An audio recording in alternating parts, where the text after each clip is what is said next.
Pulezidenti Museveni ayongedde okusagula akalulu akanaamuza mu ntebe wa pulezidenti mu kulonda okunaabirawo ng'ennaku z'omwezi 14 omwezi ogwa Katonnya omwaka ogujja.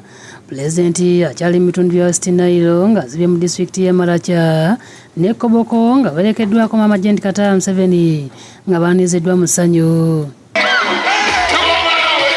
Maama Museveni bw'abadde asabira pulezidenti akalulu annyonnyodde nti Uganda ekuze nga n'omuwendo gw'abantu gweyongedde era kati obwetaavu okuzimba amalwaliro ssaako n'amasomero agawerako weebuli nga bino byonna Mwami Museveni ajja kubikolako singa anaddamu okukwata entebe y'obwa pulezidenti. So that's why he's coming round the country to explain what must be done to ensure that everybody can get water, can get education, can get health, can get electricity, and so on and so forth.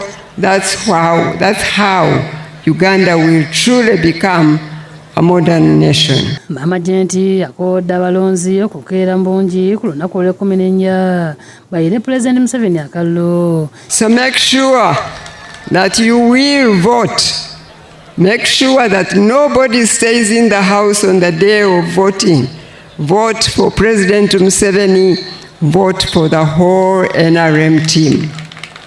Ye Pulezidenti mu kwogera kwe annyonnyodde nti okuviira ddala ku mulembe gw'abafuzi b'amatwale Uganda teyatebenkerako okutuusa bwe yakwata enkasi. NRM has been able to bring peace to this part of Uganda for the first time in 500 years. Kyokka Pulezidenti akunyizza amyuka lwadisi wa Maracha lwaki ssente ziyaweereza abavubuka abaali basoma ebyemikono okufuna entandikwa ezaatuuka nga wanaladisi annyonnyodde nti zaaterekebwa mu Centenary Bank.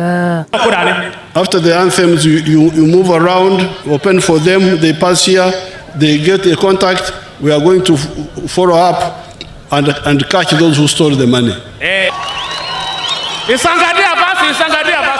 Download the app on App Store or Google Play Store now.